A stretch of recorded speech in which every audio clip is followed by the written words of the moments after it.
conseil constitutionnel bi am pouvoir élection yi. waaw mais est-ce que jàppaloo ni mënoon na jàpp date bi. déedéet imposer loolu du ci ay attribution bokku ci. conseil bu defoon loolu dana jalgati yoon bokku ci ay attribution muy fixer datu élection bokku ci moo tax mu ne autorité administrative bi te xam nga amul droit jox injonction. administration non boo nee bokkul ci attribution. waaw alors que président bi am sañ-sañ bi. def ko mu dindi ko. waaw parce que les pouvoirs sont séparés dans l'État loolu mooy rôle am en matière électorale conseil constitutionnel boobu noonu conseil constitutionnel président bi di président conseil constitutionnel boppam kon lu ko neex mu dogal mais les pouvoirs sont séparés dans l'État.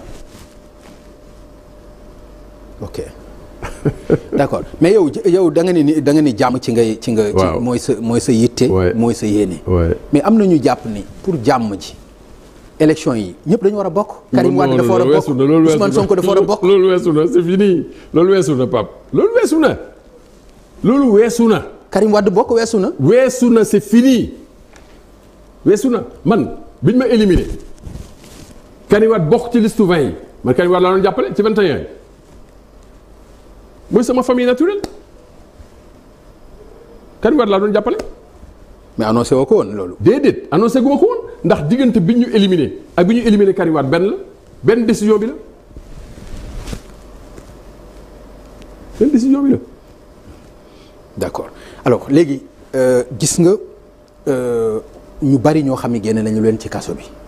ñu jàpp ni pacification la ngir jàmm mën a dellu si waat ci forme bi noo ko gisee. man kat xam nga Pape xaw ma dossier yi lu ca ne. waaw man mais gis nga riir mi quoi gis nga riir mi. waaw ñu dégg naa riir mi loolu yaakaar naa lu mel ni tam mosoo ko fi gis. benn bis lu ëpp téeméerin daanaka génn ci kaso bi. loolu mosuma ko gis. waaye daal comme luy indi jàmm ci réew mi lañ yaakaar ne dana ko indi ànd naa ci bàyyi boobu ànd naa ci dañ leen jàppoon pour des raisons politiques ñu bàyyi leen pour des raisons politiques jeex na. kon suba bu ñu génnee Bassirou Diomaye ak Ousmane Sonko. oui kooku je vais applaudir des deux mains.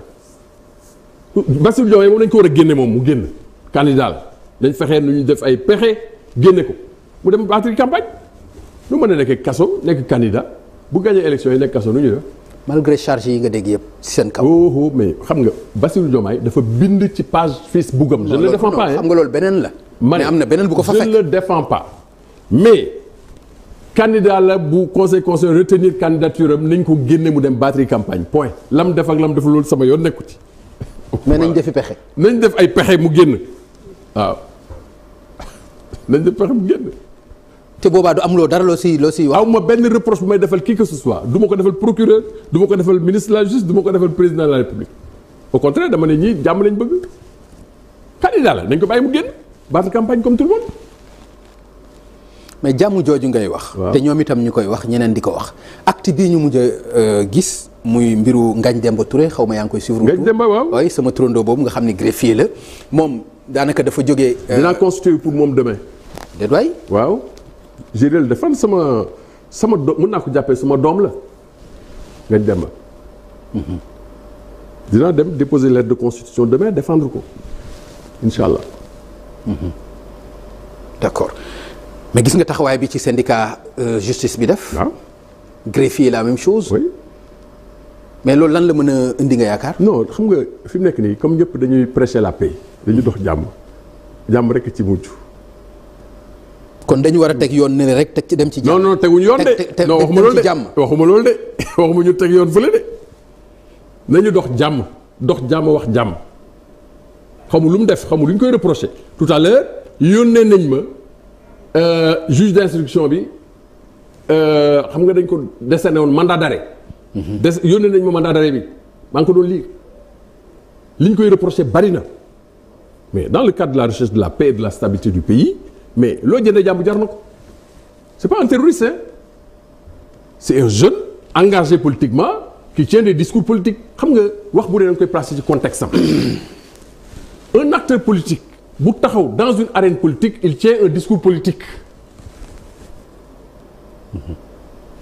donc loolu aussi da nga koy accepter Ousmane Sonko ci discours. ah oui discours am yëpp moom Ousmane. ma ne waxuma xaw ma discours am yëpp xaw ma daal mais comme jàmm la ñu wut daal nañ bàyyi ñëpp ñu génn. non mais yaa ngi non discours yi laa la wax aussi. da nga ne un acteur politique. oui un mais acteur politique qui tient un discours politique dans le cadre d'une manifestation politique nañ ko apprécier noonu bu ñu ko détaché ci contexte bi rek dafay am beneen caractère.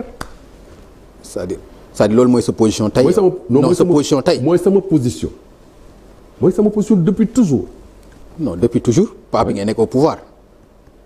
non xam nga aussi mënuloo apprécier proposition nit ñi wala seen ay position par rapport ak li nga wax li ay non man bi ma nekkee pouvoir rek bi ma nekkee opposition je dis les mêmes choses on n'a pas le droit de amuñu droit jël génne discours bu homme politique tenir ci arène politique génne ko ci contexte boobu di ko apprécier autrement bu ñu ko apprécier autrement rek gis ci leneen. Ngagne Demba Touré est un jeune acteur politique li muy wax yëpp c'est dans le cadre politique qu'il le dit c'est un opposant mais Ngagne Demba Touré est-ce que mën na toog di railler président Macky Sall dans le sens du poil du ko def il va flageller son régime et son système parce que c'est un opposant il n'apprécie pas les démarches du pouvoir donc am na droit joxe opinion ci ni réew mi di doxee noonu laa ko jàppee. D'accord donc bu subaa nga dem. incha allah naa dem. constitué wu. ok waaw. pour défendre comment. oui incha allah. actuellement mi ngi rëbës. mi ngi rëbës oui. mais il s'était préparé à cette perspective xam nga képp kuy def politique da ngay xaar bés nga am gàllankoor bu demee noonu bépp homme politique bu xaarul loolu rek mais président Macky Sall. yow yaa ngi koy xaar yow. non man du ma wax luñ may tëjee. wala luñ may jàppee weesu naa ko. non damay laaj rek. non mais weesu naa foofu man weesu naa loolu.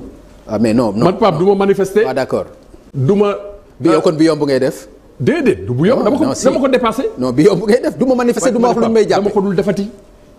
weesu naa ko itam xar na weesu mbote. mais pourquoi nga leen ciy encourager ñoom. ne encourager wu ma leen ci de. dama je les comprends. encourager wu ma kenn mu def quoi que ce soit man du ma ko def. weesu naa ko. daan naa ko def il y a 40 ans. il est né en 93. boy bi. sama moromu doom la. et puis c'est un acteur politique dañ apprécier li muy wax par rapport ak son engagement politique c'est tout. D'accord alors donc fi mu nekk nii yow sa wax mooy nañu dem ci jàmm jooju d'accord loo mu par exemple élection yi ñëpp di bokk ci loolu bu fekkee loolu mooy indi jàmm ji àndoo ci loolu. Pape xam man ci lu ma ànd. lii décision bi conseil. ah mais non man la laa lay wax nii. waaw ma ne. non xam nga yow yaa ni ma. waaw léegi yaa ni ma. dégg lu baax li nga wax te Sénégal yi. doo ma waxal nag non li nga wax dama koy wax nit ñi dégg ko. dama ne la Bassirou Diomaye Faye. nga ni ma bu dee crime la sax dañ ko war a bàyyi mu dem. waaw crime nga ma wax. waaw nga ni ma dañ ko war a bàyyi mu dem. mais est-ce que def na crime. alors ma wax la ci élection yi nga ne non conseil constitutionnel bi. waaw li mu wax ci laay sukkandiku. waaw. mais lii lépp yoon la pourquoi kii nga war a jàpp ni même bu defee crime dañ ko war a bàyyi. dafa nag il est présumé innocent. Bassirou Diomaye Faye. il n'a pas encore été condamné. waaw mais liñ ko jàppee laa la wax. waaw ma ne déet dafa ndànk les charges yi ñu retenir contre lui uute na ak lim def attention faut faire attention faut pas faire de confusion Pape attention. mais ñëpp bokk bu dee indi jàmm àndoo ci loolu. déedéet waaye ma ne ñëpp bokk moom loolu mënta ne c'est impossible loolu mënta nekk Pape il faut être réaliste. te loolu ay pexe mënu ko liggéey. mënta ne. non ay pexe mënu ko liggéey. déedéet lii ñu tënk fii ci këyit gi ay pexe mënu ko dindi pexe mënatu ko dindi c'est fini. même buñ ko dissoudre moom ñi signé kayit gi. buñ ko dissoudre. dissoudre mooy la conseil constitutionnel. même buñ dissoudre conseil constitutionnel la décision du conseil subsisterait à ce conseil là c'est une décision déjà rendue hein. yàlla traité ko bu membre yëpp dee woon tey décision bi rendre nañ ko ba pare c'est fini te yàlla bu mu am Bassirou Diomaye mi daal nañ ko bàyyi mu génn candidat la. te yaakaar naa gars yi nga def ay pexe. d'accord ni ma déggee ministre de la justice wax. ak ni réew mi di fonctionner. ak li président de la république mujj wax. mais jeex wax ci réconciliation wax ci pardon man li ma ci jaaxal mooy ñaari baat yooyu daf may fàttali bu ma daan dégg Guinée wala Côte d'Ivoire bu ñuy wax réconciliation ak pardon c'est-à-dire loolu bi ma ko gisee ci communiqué conseil des ministres daf ma jaaxal. c'est-à-dire lan moo war a indi loolu quand même est-ce que Sénégal egg na fu ñuy waxee lu jëm ci wàllu pardon ak réconciliation. ma ne Pape xam nga dëkk bi ku fi nekk ku ne xam nga ne le pays est déchiré entre ceux qui sont avec Macky Sall et ceux qui sont contre Macky Sall loolu fi am réew di doxee noonu ñii dañu ànd ak président Macky Sall ñii contre président Macky Sall te mënuñu bokk jotaay fu ñu la preuve la dernière fois bi ñu nekkee assemblée nationale moo fa xew gendarme yi dugg génne ñi ànd woon ak groupe parlementaire Benno Bokk Yaakaar génne sànni ca biti loolu waratuñ ko gis image yooyu rafetul donc il faut que ñuy waxtaan j'espère que. d'accord léegi waxtaan boobu ngay wax. ndax kon pare nga pour wuyu ci dialogue bi ñu la ci woo. mais dialogue moom amu fi droit on a. le temps n'est plus au dialogue. le temps est à l'organisation de l'élection. waaw mais maître nag yow yaa wax léegi nañu waxtaan. ma ne la dialogue nga ni attention wax ma loolu de bu ma wax loolu ma waxul nag Pape dialogue xëjatu fi bu ñu defee élection ba pare président bu bees bi bu ñëwee mën na woote dialogue mais fi mu nekk nii dialogue xëjatu fi moom. mais waxtaan. même woo candidat yi ñu waxtaan ci date bi candidat yi mais candidat yi li ñu waxtaan président mooy jël dogal président mooy 19 candidats xaw ma 15 nee nañu ne président gaaw jël dogal soxlawuñu toog di waxtaan bu jëmale ko kañ fu ñuy waxtaane ak lu ñuy waxtaane ban date la ñuy jël président na dogal c'est ça. waaw mais président même buy dogal mais xanaa. formule bi mu koy defee am na ci sañ-sañ même bu dee dialogue la mu convoqué ci nit ñi waxtaan ak ñoom. déedéet dialogue perte de temps la de dañuy toog yendu soo ba ngoon ku ne di wax ñi bokk ci 19 candidats yi xëy na bu ñu ne dialogue am na ñeneen ñu yaakaar nañ ci war a bokk dégg naa ñu koy wax alors que dialogue ak ñeneen ñu wuuteeg 19 personnes yi weesu na xanaa beneen président bu toogee bu ñu bëggee modifier code électoral bi wala constitution bi wala beneen texte de loi. mais en ce qui concerne élection bii ñu jëm nii dialogue buy am entre président la ak candidat yi et je me demande même sur quoi portera ce dialogue là ou porterait ce dialogue Pape nañu réaliste ñu xam ne le temps du dialogue est passé fi mu nekk nii c'est le temps de l'organisation des élections qui s'impose à tous nañu réaliste xam li mën a nekk ak li mënta ne. d'accord alors mais xam nga ni élection yi aussi laaj na animation laaj na presque candidat yu ci bëri ardeur bi ñu ci amoon